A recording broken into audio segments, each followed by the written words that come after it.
the parts availability, the common knowledge about the engine, simplicity to repair. Top contender on this engine is the Cummins 12 valve. I had two Cummins. I had a 4B in a machine, and I had a 24 valve Cummins truck, and they both committed hara-kiri. I'm going to explain to you guys why the 7.3 is the top contractor's choice engine right now in the world today. When you buy a 7.3 truck, there's a large community of people out there who are also driving the same truck, and it's not as hard to get the answers that you need for solving the issues with the engine. I think I would say probably going back in time, the simplicity of working on a mechanical engine is much greater, but we don't have that luxury anymore unless you go to a Cummins 12 valve. There's a couple issues with the Cummins 12 valve. If you take care of those, you end up with a really good thing. The problem with Dodge was always the quality of the truck they put the engine in. It wasn't the quality of the engine, okay? Ford trucks did a nice job building the bodies. They did a good job constructing all of the technical aspects of these vehicles. And a lot of the components that you'll end up needing to replace on a 7.3 truck aren't going to cost you very much. Parts availability and affordability on the 7.3 is probably unmatched. Even if you spend $300, $350 on a sensor, it's the most expensive sensor that you can buy, and you get it straight from Ford. Availability is not much of an issue with parts for the 7.3 because it's such a common truck that everyone is already buying these parts, and so the aftermarket is very well supported. There's a good number of these trucks that have been kept in climates where the weather was fantastic, and you can buy a rust-free truck and bring it to your state. Like I live in Illinois. There's tons of people that go down south and buy trucks from down there. The technology was so simple back then. The goal was to build something that people would be able to fix. This is before the EPA took over. They control everything that comes out. It's all got to pass these stringent standards. I don't like having a lot of emissions coming out of my truck. I hate that. I smell it. So I know it's bad for the environment because it's bad for me, okay? As a contractor, I don't have the choice. I have to drive a truck that I'm able to fix.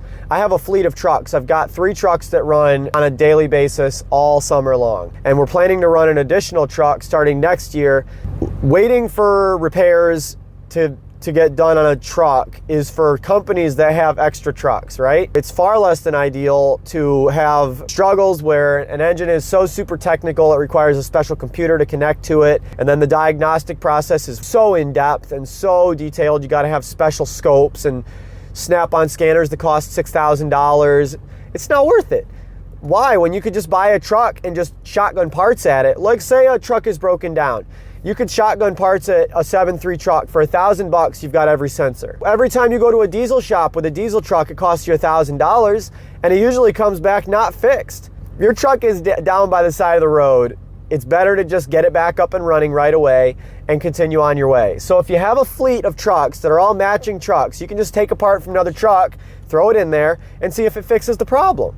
So it doesn't make sense not to have a fleet of matching trucks. It's the ultimate solution. It provides you with extra backup parts. It provides you with diagnostic tools, basically, comparison tools. Your crew and yourself is accustomed to these trucks and you're familiar with the things that break on them. Gradually, you develop this general knowledge of how to repair. Some people do it with Chevy trucks, okay? I'm not opposed to Chevy. I'm just making the case for Ford. I think these trucks have proven themselves to be the best fleet truck for me. I think the next fleet truck that I'm gonna be interested in is gonna be a Ford body with an electric hybrid kit installed into it from Edison Motors. Let me know what you guys think. Maybe you love 7.3. Maybe you hate 7.3 and you think Cummins rules. Maybe your whole fleet is Chevy. Tell me what you have, and I'm interested to know. But yeah, for me, Ford trucks have been the answer. I haven't lost an engine once, by the way, and that says something. Okay, you know the engines are underpowered, right? They're not designed to kill themselves.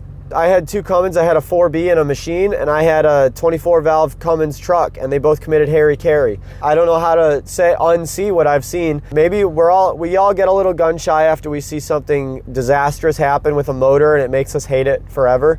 But you know what? We gotta let experience be our guide sometimes. So anyways, I don't know what else to say to you guys. So have a great day. Don't forget to like, comment, and subscribe.